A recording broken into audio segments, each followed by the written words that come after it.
Hey yo guys, I'm Chelsea!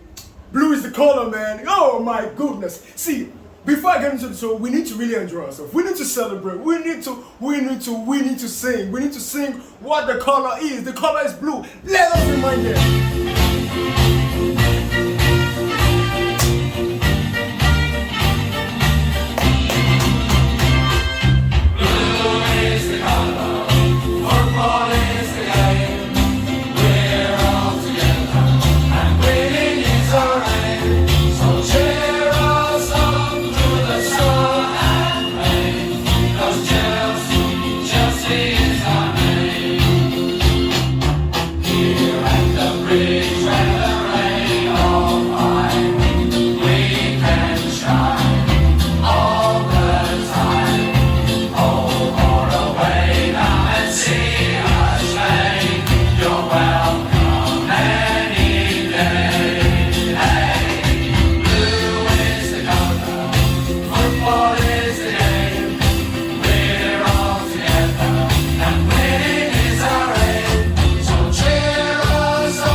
Wow, guys, it's mind-boggling.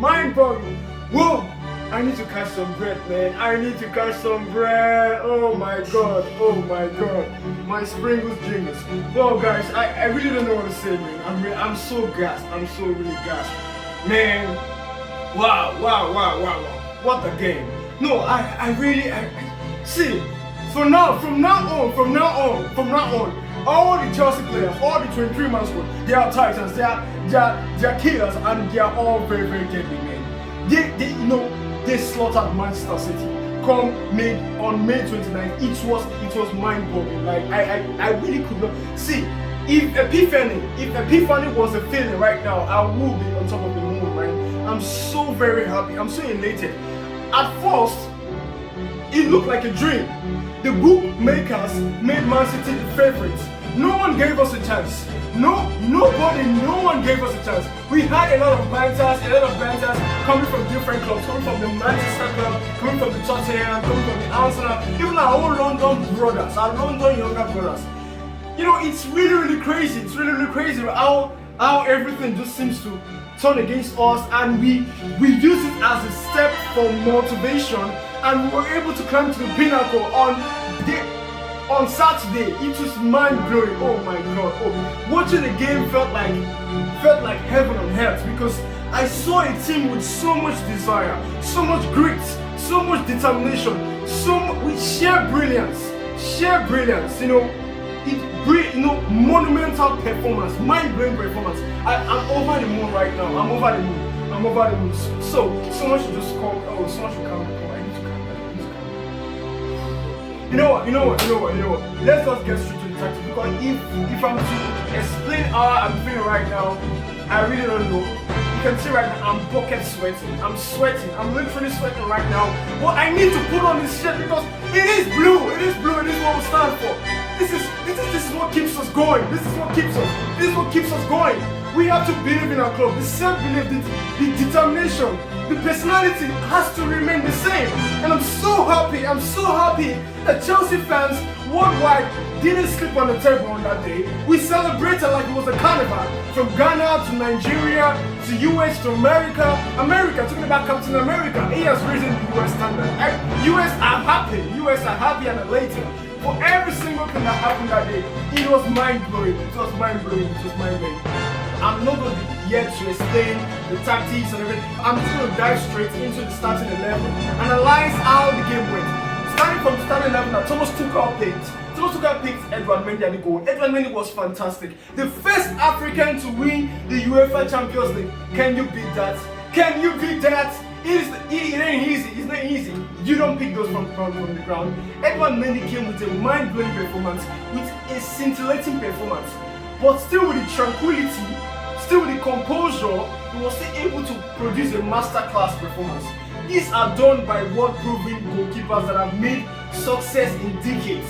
But Edouard Mendy, who was jobless not less than 5 years ago, came back and he was mind-blowing. Shout out to the defenders, but Edouard Mendy has kept 9 clean sheets in 12 games. Ederson, his opposition goalkeeper, won the Premier League Golden Glove. Edouard Mendy won the Champions League Golden Glove. Can you beat that? Who beats that? Tell me. Who beat that? 9 clean sheets in 12 games. Come on! Woo! Now, heading straight to the defense.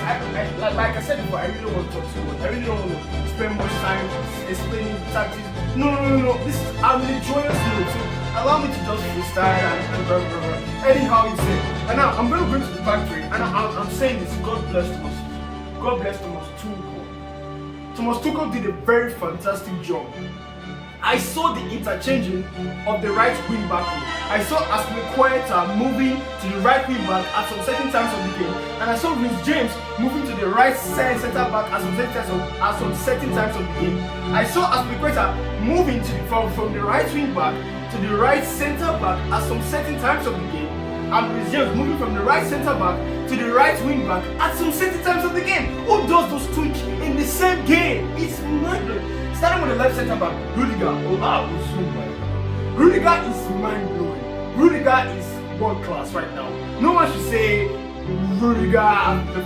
Right now, Rudiger is a soldier. He's a soldier. He's really a titan. He really pocketed Raheem Sterling. He pocketed most of their attackers. Phil Foden couldn't do anything to Anthony Rudiger. Hustle. Oh man. Well, Anthony Rudiger was mind-blowing. It was mind-blowing. I feel like I need to chew right now because I really don't blow the screen right now. And when I get to blow the screen, you might not see me talk like this again. So let me chew right now. Rudiger was mind-blowing. He has that aggressiveness, the ruggedity, the tenacity. So abrupt, so quick in response, so responsive. Like his response were always up to point, almost like a German machine. Woo, man, I'm really insane right now. It's so mind-blowing. Seeing the way other English teams, the Manchester teams, the Tottenham teams, our younger brothers, the way they just, I don't know, the rancor, the hatred in quotes, being shown to the Chelsea team. It's really annoying because this is a team that actually, when we started the season, we were like, okay, we are adjusting to Frank Lampard, and anywhere we get to the end of the season, we are going to take it like that and prepare for next season. But Thomas Tuchel came and he has made us, dream further. Dreams can be transformed into moments. It's okay to savor the dream. It's okay to savor the moments. You're not going to be arrested for dreaming. It's okay to dream. It's not a crime. It has never been a crime. Chelsea fans, it has never been a crime to dream. And we had to dream. We had to savor the dream. We had to savor the moments. We took pleasure in dreaming. We took pleasure in savoring the moments. And those moments became thoughts. From thoughts, it became dreams. From dreams, we started imagining things. And now it has transformed into reality.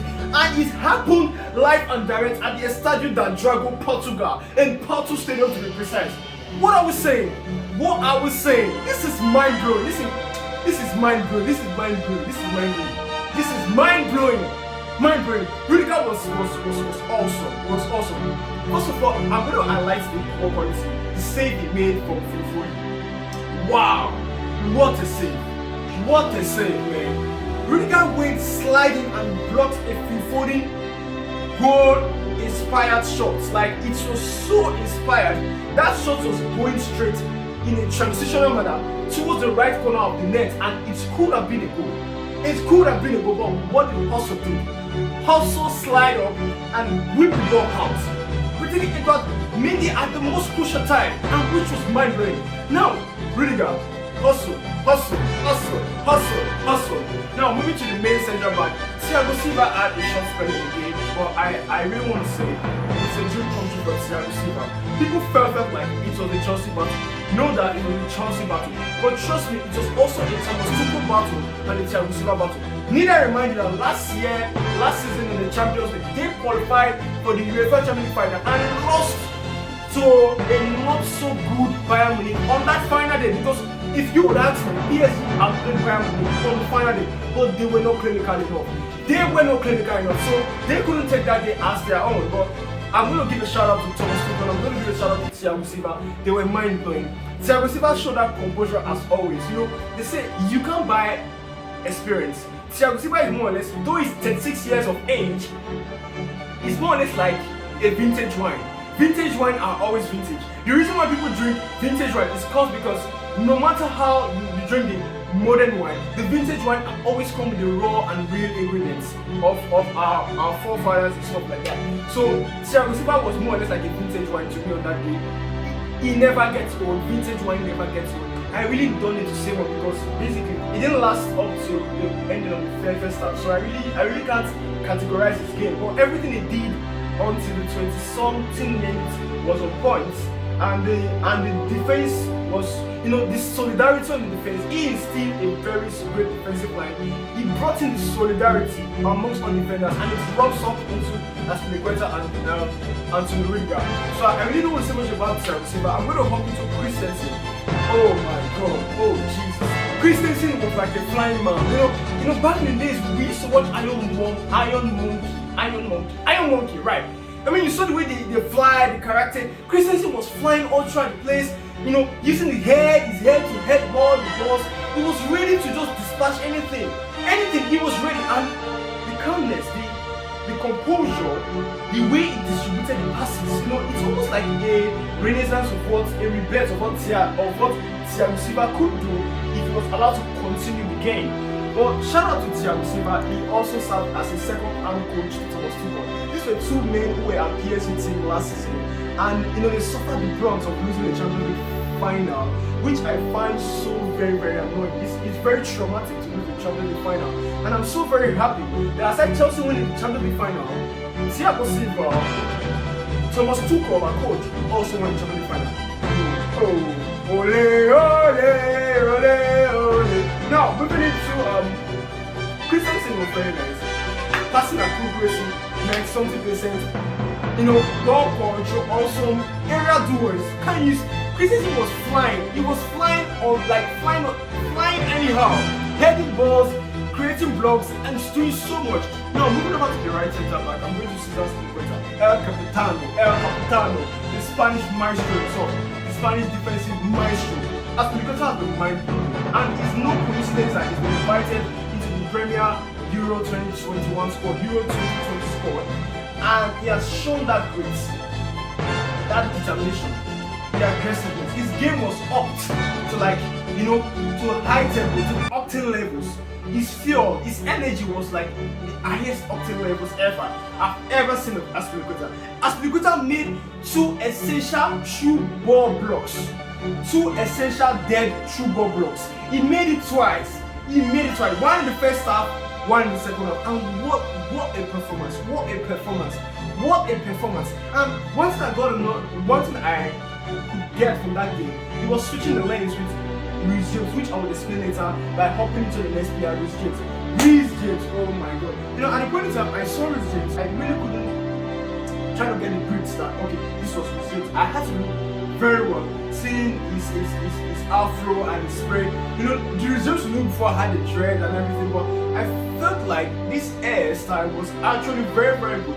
Maybe, you know, for a change, it's very, very needed. And results was awesome to me. Performance-wise, mind-blowing, monumental performance. You know, at top class, top level, so much of a 20-year-old, 21-year-old player playing like a something-year-old with so much composure, so much strength, agility, aggressiveness. Go ask Raheem Sterling. Ask Raheem Sterling what he did to him. Ask Raheem Sterling. He was pocketed. He was underpinned into the armpit, like this. Oh my God. Raheem Sterling would definitely know what it feels like to play against a very tenacious defender as Reece James.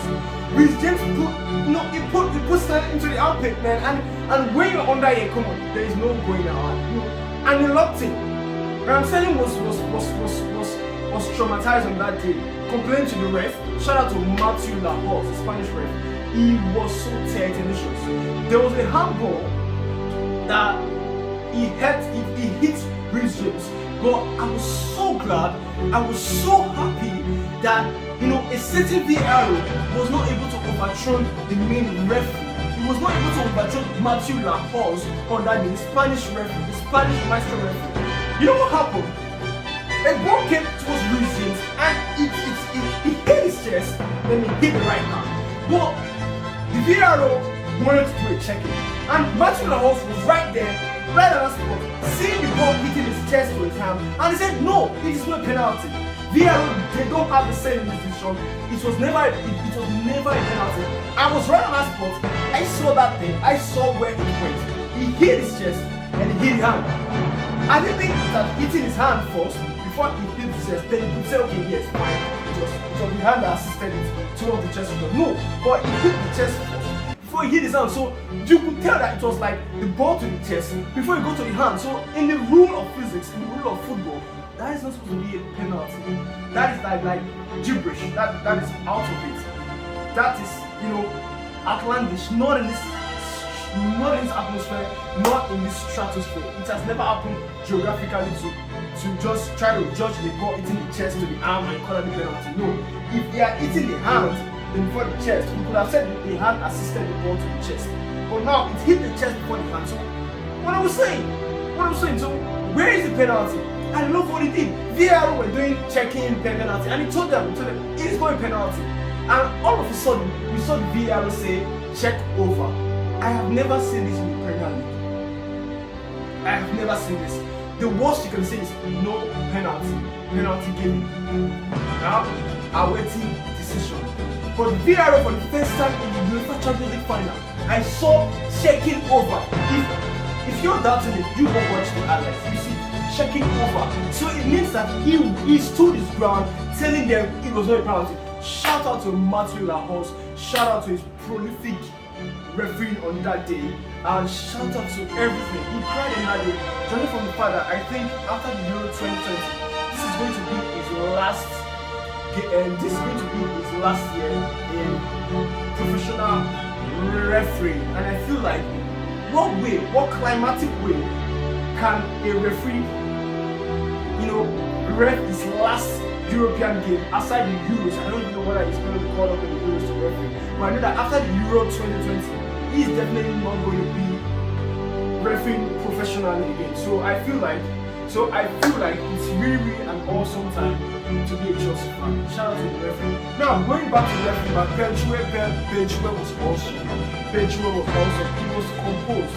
For the first time, his name was 100% Bluetooth performance. He was chill and he played well. So Chilwell was a rhyme in that day, right? It was a full rhyme. The reading, you know, his movements, you know, in some certain cases, Benchwell don't like to play safe. He doesn't like to be confident and right. But on that day, the pass made to Mason, then Mason playing that through ball to Kai Havertz. Shout out to Timo too, because Timo had to move, had to take stones away with his legs, with his speed, and you know, Chilwell passed to Mount, and Mount passed to that marauding long-range pass. That marauding long-range pass, masterclass of a pass. Come on, I'm sure Cesc Fabregas Sola will be proud. Cesc Fabregas will be proud of Mason Mount in that day. But I'm not going to come to Mason Mount at this moment because I'm getting closer and closer. So I'm going to be scoring Jorginho. I'm going to say Jorginho are fantastic. He did say if Chelsea won the Champions League, he would shave his beard, and he kept to that promise. He kept to that promise. He shaved his beard and he's looking fresh as ever. And I want to say, Jorginho, thank you, because I think his style of play, you know, the schematics of Jorginho on the pitch is always over and around the midfield, and he does his job very well. That one to passing the ball possession game, I could see that not all coaches will want to sign Jorginho free, but I've seen that his game is so mental to the team. His distribution of passes is mental, it's monumental, it's out of this world, in another atmosphere, another stratosphere, and I feel like Jorginho, thank you so much. N'Golo Kante, come on. Is it the time? Ballon d'Or, it's high time. N'Golo Kante wins it. Come on. It's a guy that came from Cannes in France, came from Cannes to Leicester City, won the league with a certain Leicester City. The next year, won the PFA Player, won the World Cup, and his name was sung in a certain French song, Vinaigrette. N'Golo Kante, N'Golo. You know, his name was sung and it was praised by so many Frenchmen. Paul Labilekoba was praised in the Kante that day. He was raised like as if he was the World Cup on that day.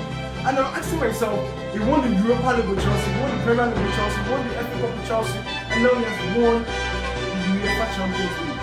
What more does world football want from a diminutive, outstanding masterclass of a player? I did say in my preview that there are some certain players that serve as a gauge. They serve as a gauge to the performance of the team. And I mentioned Chris James and N'Golo Kante. And I see why they call Kante a Kante meter. So if you want to measure the players, you just simply say using a Kante meter. That's really funny, but I can see why. I said it before that there are certain players that are gauges.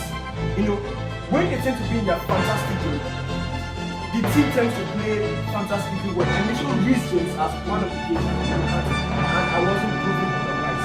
Now moving over to Christian Pulisic. Christian Pulisic came out from the bench and he made okay. I think let's just go to the starters. Let's go to the starters. I'm going to think about Mason Mount. Mason Mount made a fabulous X pass. You know, that's Maroudian long pass. And if I could describe that pass coming from Mason Mount, was fantastic. This is a guy that is not up to his mid-20s. He's still in his 20s, I guess, and he's playing fantastically well. It was mind-blowing. The performance was electrifying. You know, it sounds it almost sounds like as if it sounds so. I mean, that pass sounds so sweet. Like looking at that pass, like you licking stick sweet. You know, when you lick a stick sweet, I mean, your mouth is fresh and you know everything comes back to life. You know, fresh brain. He brought out that spark from Kai Havertz, and I could see the pass. You know, the schematic started with Chilwell taking the ball to Mount and Mount passing the ball. Before Mount passed the ball, Timo did something so marvelous. He took John Stones away with his leg. He ran up to the extreme of this, and John Stones followed him, leaving the middle of the park free for Kai Havertz to exploit. And Zinchenko couldn't catch up with Kai Havertz. So Timo Werner managed to take John Stones and Ruben Dias. He succeeded in taking John Stones and Ruben Dias to the extreme end of the pitch with his speed, thinking that they were going to lay the ball to Timo, and not knowing that it was a certain cool track, a very cool, calm, technical Kai Havertz. Kai Havertz saw what was going on. They could read it. It was like a triangle, like a Pythagoras theorem. Like a triangular format. Chilwell to Mount Maroudian passed over to the middle line, splitting the massive defense. Kudos to Timo Werner taking Ruben Dias and John Stones to the cleaners, and leaving only Zinchenko coping with a certain King Kai Havertz. And Kai Havertz simply just took up the ball away from Zinchenko. Zinchenko was outpaced by King Kai Havertz, and Kai Havertz saw Ederson coming in. It's a two-way street. That kind of ball, you know, he beats Ederson. Ederson falls in. It's a penalty. He beats Ederson. scores, it's a goal. So either way, I think it was fantastic and very professional and very technical from Kai Havertz, and he slots in the goal like a king eating his pie on the match. I'm really excited. This is really my goal. My hands are really shaking right now, but it's all for the moment. It's all for the moment. What are we living for when you're a Chelsea fan? You just need to jubilate every time you hear blue.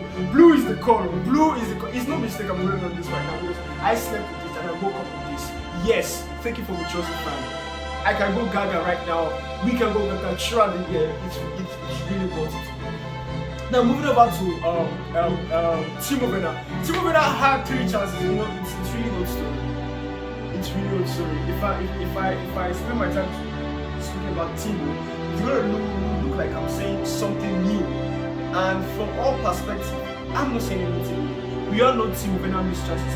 Mind you, statistically, Timo Werner has scored 13 goals this season and has had 16 goals disallowed either by angle or offside.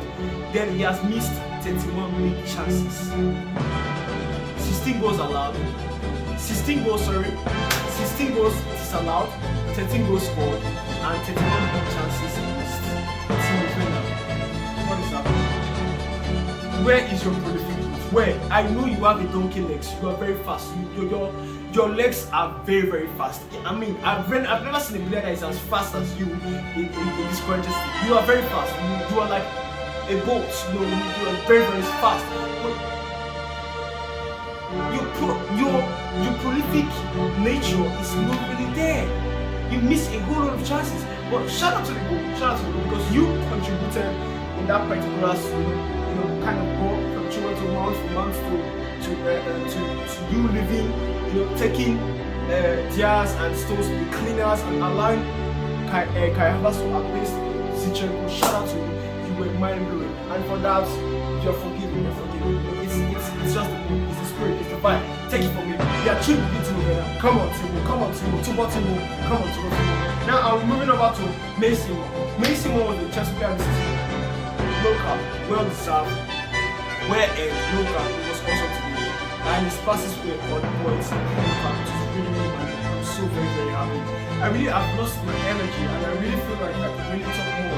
And I feel like every other YouTube that we spend much time talking so much about it because after this moment we are living here, we are going to pause, we are going to enjoy ourselves, and it's really going to mind blowing and really interesting. For the benchwarmers, Christian Pulisic had a chance and he missed it. For Captain America has won his first UEFA Champions League title. King Kai Havertz, Timo Werner won the Champions League title for the first time, and it was mind blowing too. And also, a lot of young players, Gilmore, Tino, Anjori, a lot of them won their first Champions League title. Imagine young players winning that title. Callum Hudson-Odoi, Olivier Giroud, I'm happy for you. I'm happy for the full 23-man squad. Bantu Kovacic, 4 Champions League title, masterclass, obrigado, respect. I'm very, very happy. Asante Sama, Siyabonga. I love you all Chelsea players. I love you guys. Thomas Tuchel, thank you. You are a manager. You are the mentor. You are the maestro. Pep Guardiola, I feel like he has been playing mind games all throughout the season. He said he knows Thomas Tuchel tactics. Why did you beat him? You knew Thomas Tuchel tactics. He didn't know your tactics. So if you know his if you know his game plan and his tactics, then definitely you could have beaten Thomas Tuchel. The first game FA Cup semi-final, you said it was your team C you used. You didn't use your starting lineup. We fine. We took it like that, but we won you guys. Etihad Stadium, the league, we won you guys. It was your team B. Not all of them started. Fine. Champions League final, which team did you use? You used your best team and you lost. 3 straight losses to Thomas Tuchel. What a performance. Thomas Tuchel, this is my hand. Obrigado. Respect. See ya, boom. I love you, Thomas Tuchel.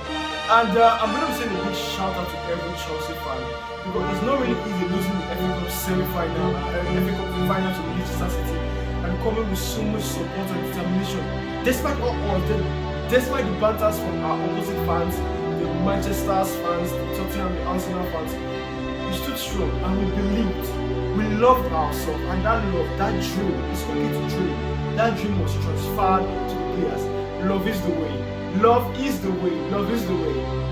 Love took us this far, and we were always ready to put out another trophy. N'Golo Kante for Ballon d'Or is the next agenda. I'm going to be shooting a video next up talking about N'Golo Kante and why I feel like it's going to be Ballon d'Or. So if you want to stick with me, with time I've not been able to officially open my YouTube channel, but I'm going to open my YouTube channel covering a lot of personal activities covering Chelsea. And I'm also going to be opening another channel, doing a lot of analysis on this coming Euros, and hopefully I'm going to be pinning it for France and hoping that France gets to win Euros, so that my one and only N'Golo Kante can win. One thing I like about Chelsea, the reason, aside being a Chelsea fan, there's many things I like about the club. Chelsea is a team that supports African players. We support African players. We give them that respect. We respect African players. We promote African culture. We promote African dignity. We promote African sovereignty. Nowadays, there are so many things about racism. It doesn't matter if you're black or white. Michael Jackson said that. It doesn't matter if you're black or you're white. You are a human being. So Chelsea promotes African culture, African dignity, African tradition, African sovereignty, African soul, African solidarity. We promote everything African. Should I start from Didier Drogba, Nicolas Anelka, Malouda, Florent Malouda, Solomon Kalou, Michael Essien, Claude Makelele, Marcel Desailly, our very own John Michael Obi, Victor Moses, Daniel Sturridge.